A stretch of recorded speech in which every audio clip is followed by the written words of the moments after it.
7 isometric holds that build muscle and strength faster than weights. Have you ever stopped to think that traditional weight training with repetitions has a structural flaw? I'm not saying it doesn't work, but it has a small problem. Your body always seeks an escape route. At the top of a squat, the muscles breathe. At the bottom of a push-up, momentum helps. In every repetition, there's a point where tension drops, and that's exactly where the deepest stimulus disappears. High recruitment muscle fibers, those that generate real strength and build lasting structure, are only activated when there's no possible escape, when the muscle needs to generate force against immovable resistance. This is called isometry, and a study from the British Journal of Sports Medicine concluded that isometric training reduces resting blood pressure more efficiently than aerobic and dynamic resistance exercises, while producing significant functional strength gains. That's why today you'll see 7 isometric holds that build muscle and strength faster than weights, plus 2 bonus exercises that help your body recover from all this intensity, one for the upper body and another for the lower body. Before we begin, please leave your name and the city where you're watching our content in the comments. We'd love to know. Exercise number 1, mid-position push-up hold. The mid-position push-up hold is an isometric hold executed exactly at the midpoint of the movement, with elbows at 90 degrees and chest suspended between the floor and the top without going up or down. It's precisely the point of greatest mechanical difficulty in the exercise, where leverage is most unfavorable and muscles can't rely on momentum or positional advantage to compensate for weakness. The primary muscle groups recruited are the pectoralis major, anterior deltoids, and triceps, all in simultaneous maximum tension, with intense participation from the core and scapular stabilizers to keep the body rigid like a plank. It's worth remembering that scapular retraction is fundamental in this exercise for shoulder protection, especially because the pectoral is responsible for several movements beyond horizontal adduction, such as internal rotation and shoulder flexion. Electromyography studies indicate that the intermediate range of the pushing movement corresponds to peak pectoral activation, which explains why training this specific point has disproportionate impact on overall exercise strength and accelerates fast twitch fiber recruitment. To execute it correctly, start from the high push-up position, descend in a controlled manner until elbows reach exactly 90 degrees and keep the body rigid with aligned hips, neutral head, and continuous breathing, never holding your breath. The main errors to avoid are letting the elbows flare laterally, which transfers load to the shoulder inappropriately and increases rotator cuff injury risk, letting the hips drop creating lumbar arch, and holding your breath trying to increase rigidity. Start with 10 to 15 seconds of hold in advance, progressively to 30 seconds over a few weeks, in 3 to 4 sets with complete rest between them. Contraindicated for those with active shoulder injury, biceps tendonitis, or impingement syndrome, and can be adapted with knee support for those who can't yet sustain the position with neutral spine. Exercise number 2, floor L-sit. The L-sit is executed sitting on the floor, with hands placed beside the hips and legs extended forward, lifting the entire body a few inches off the floor, and maintaining this static position, with the torso forming practically a right angle with the legs. The position simultaneously recruits the rectus abdominis, hip flexors, triceps, deltoids, and serratus anterior in a compression contraction that few exercises can replicate with the same intensity. What makes this exercise particularly valuable is how it integrates pushing strength with core strength in a single demand, conditioning the body to stabilize under real pressure. Research on hip flexion weakness in older adults demonstrates direct correlation between this deficit and increased fall risk and gait instability. And the L-sit is one of the most efficient holds to develop this musculature in an integrated way with zero joint impact. To execute it, sit with legs together and completely straight. Place palms firmly beside your hips and push the floor downward, trying to lift the entire body, keeping shoulders pressed down, away from ears. The main errors to avoid are letting shoulders rise toward ears, which removes load from the core and overloads the trapezius, bending knees unnecessarily breaking the extended line, and curving the spine forward instead of maintaining an erect torso. For people over 50, the version with feet touching the floor is the appropriate entry point, building compression strength without risk. 10 to 15 seconds already represent significant stimulus at the beginning, and the goal is to reach 20 to 30 seconds in 3 sets. Contraindicated for those with carpal tunnel syndrome, wrist tendonitis, or abdominal hernia. Before we continue, if you're over 50, Take a look at this statistic. According to the WHO, between 28 and 35% of people over 65 suffer at least one fall each year. More than 70% of these falls happen inside the home. And today, falls are the leading cause of loss of independence among older adults worldwide.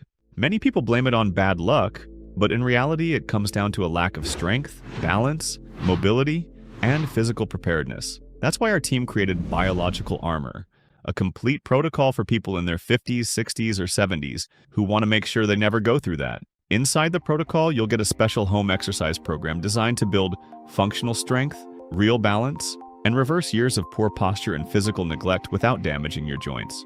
You'll also learn the habits scientists have identified as common among the populations with the highest life expectancy in the world, habits that less than 1% of the Western population actually practices. Access it now by clicking the pinned link in the first comment of this video, or by pointing your phone's camera at the code appearing on the screen. Exercise number 3, reverse plank. The reverse plank is executed with the body facing up, hands planted on the floor behind the hip, fingers pointing toward feet, legs extended forward and hips elevated until the body forms a straight line from head to heels. It's one of the most complete exercises for the posterior chain, recruiting gluteus maximus, hamstrings, spinal erectors, posterior deltoids, and rhomboids simultaneously, with strong triceps participation for support. It's worth highlighting that spinal erectors serve an essential function in spine stabilization, and many lower back pains frequently result from weakness in this musculature, not from excessive training. Have you ever imagined the impact this has on your daily posture? To execute it correctly, sit on the floor with hands one shoulder width behind your hip. Push the floor upward, elevating the hips, and actively contract the glutes to maintain alignment throughout the entire duration of the hold. The head can remain neutral or slightly tilted back, but without forcing cervical extension. A bonus tip is to imagine you're pushing the ceiling upward with your hip, which mentally reinforces glute and core activation. The main errors to avoid are letting the hip drop as fatigue increases, losing alignment and transferring load to the wrists harmfully, letting shoulders shrug toward ears, and trying to lift the hip higher than the structure allows, hyperextending the lumbar spine. For those with ankle or shoulder stiffness, the version with bent knees is a safer entry and still quite effective. Do 3 sets of 20 to 30 seconds with gradual progression to 45 seconds as strength increases. Contraindicated for those with active wrist injury, shoulder impingement syndrome, or acute lower back pain. Before we continue, don't forget to subscribe to the channel and activate notification bells. Having constant access to science-based information is what will make you progress healthily long-term in the exercise world. Exercise number 4, wall squat. The wall squat is executed with your back flat against a wall, feet about 24 inches from the baseboard and thighs parallel to the floor, as if you were sitting in an invisible chair, except this chair insists on disappearing at the most inconvenient moment. The primary muscles worked are quadriceps, gluteus maximus, and hamstrings, with active participation from ankle stabilizers and core to maintain alignment throughout the hold. It's one of those exercises that seem simple until you pass 20 seconds and discover that your legs have their own opinion. To execute it correctly, position your back against the wall, slide until knees reach exactly 90 degrees, and consciously push weight toward heels, which activates glutes and distributes load more evenly on the knees. The back should remain completely flat against the wall throughout the duration, and any lumbar arching indicates that feet need to advance a bit more. The secret is maintaining an open chest and breathing in a controlled manner, even when the burn starts. The main errors to avoid are letting knees collapse inward, which increases stress on the patellofemoral joint and can accelerate cartilage wear, descending below parallel prematurely and taking weight off heels by throwing it to the front of the foot.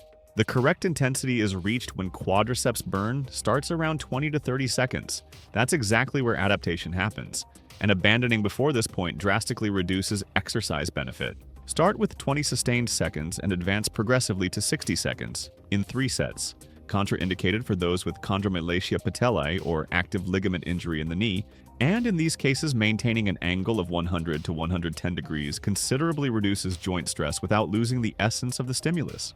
Exercise number 5, Isometric Superman. The Isometric Superman is executed lying face down on the floor, with arms extended forward and legs straight, simultaneously lifting arms, chest, and thighs a few inches off the floor, and holding the position as if you were flying in slow motion. The muscles primarily activated are the spinal erectors, gluteus maximus, hamstrings, lower trapezius and rhomboids, with posterior deltoid participation to maintain shoulders and retraction. The goal here isn't height, it's tension. The body should look like a line, stretched from both ends, with the lumbar spine and glutes functioning as the center of strength and movement anchorage. Remember that the hamstring is a muscle group, frequently neglected compared to quadriceps, and strengthening it is essential to prevent imbalances that culminate in knee injuries. For people over 50, this exercise is especially valuable to combat progressive postural kyphosis and loss of erector tone that occurs naturally with aging and long periods sitting. When standing after the hold, the change in posture is immediate and noticeable, as if someone had pulled an invisible cord between your crown and the ceiling. To execute it correctly, start with a slow exhale before elevation. Maintain continuous breathing during the hold, never holding your breath, and focus on actively squeezing glutes instead of forcing lumbar extension. The main errors to avoid are compensating with the lumbar spine instead of activating glutes, which generates excessive pressure on lumbar vertebrae, holding breath-seeking rigidity, and lifting arms too high, losing the scapular traction line. Do 3 sets of 20 to 25 seconds with complete rest, contraindicated for those with acute lumbar disc herniation or spinal stenosis. Exercise number 6, Isometric Glute Bridge. The isometric glute bridge is performed lying on your back, with knees bent at approximately 90 degrees, feet planted on the floor at hip width, elevating the hip until the body forms a straight line between shoulders, hip, and knees, and maintaining the position with maximum contraction. The primary muscles recruited are the gluteus maximus, which remember is the largest muscle in the human body, something that 99% of people don't know. The hamstrings, stabilizing core and pelvic floor, which enters passive co-contraction during the hold. To execute it correctly, push heels against the floor during elevation, not toes, and contract glutes with maximum intention at the top, without letting knees close or open. The main errors to avoid are using the lumbar spine to compensate for weak glutes, which manifests as tension or lower back pain after exercise, elevating the hip beyond the neutral line, hyperextending the spine, and losing knee stability during the hold. Do 3 sets of 30 to 45 seconds. Contraindicated for those with acute sacroiliac injury or intense patellar pain. Exercise number 7, Hollow Body Hold. The hollow body hold is executed lying on your back, with the lumbar spine actively glued to the floor. A non-negotiable condition of the exercise, arms extended above the head and legs straight elevated about 6 to 8 inches off the floor, forming a slight concave curvature with the entire body. This is the base position of all high-level artistic gymnastics and one of the most precise core strength tests that exist in any serious protocol. The primary muscles are the rectus abdominis, obliques, hip flexors, and serratus anterior, all in joint contraction to maintain posture without any support. Remember that core training is fundamental for spine stabilization and injury prevention, and that visible abdominal definition is the result of low body fat percentage combined with developed abdominal muscles, with body fat percentage depending mainly on diet. And do you know why this exercise is so powerful? Because it offers no pause for the core to rest. To execute it correctly, start by actively pressing the lumbar spine against the floor before lifting legs. If the lumbar spine lifts off, legs are too low for your current strength level and need to be elevated until contact returns. The main errors to avoid are confusing this hold with an abdominal exercise with raised legs, forgetting the active intention to flatten the lumbar spine, letting arms fall to the sides, losing the traction line, and holding breath during the hold. For people over 50, the regression with bent knees is the most appropriate entry point, advancing to extended legs as core strength develops. There's no joint impact, which makes the exercise accessible for most people. Start with 15 to 20 sustained seconds and advance progressively to 40 seconds in 3 sets, contraindicated for those with abdominal hernia or untreated diastasis. Now, every body that does intense strength training needs to recover with the same seriousness with which it trains, and that's where the next 2 regenerative exercises come in. One focused on mobility and recovery of the lower body, and another focused on decompression and joint health of the upper body.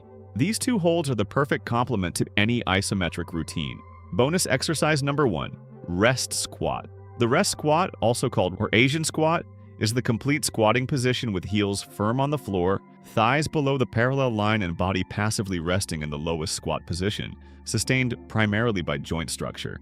It's an ancestral posture widely used in Asian and African populations, which present significantly lower rates of chronic lower back pain and greater hip mobility in old age. Research published in the European Journal of Preventive Cardiology by Araujo and collaborators demonstrated that the ability to sit and rise from the floor without support, of which the rest squat is a direct component, is one of the most reliable predictors of mortality in adults over 50, independent of other risk factors.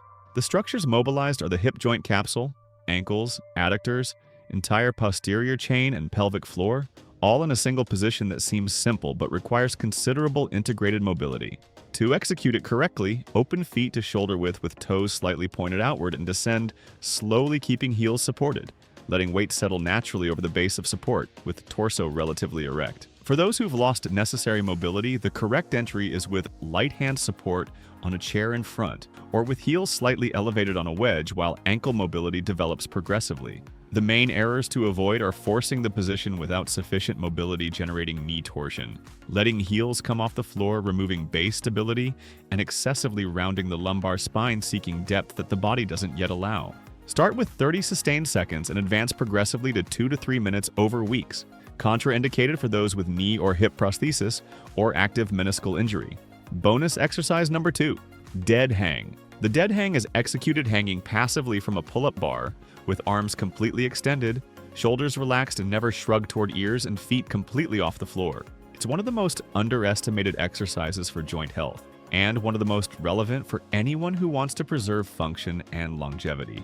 A study published in The Lancet in 2015, conducted by Leong and collaborators with more than 140,000 participants in 17 countries, demonstrated that grip strength is a more reliable predictor of cardiovascular mortality than blood pressure itself, and the dead hang is the most direct and accessible exercise to develop it.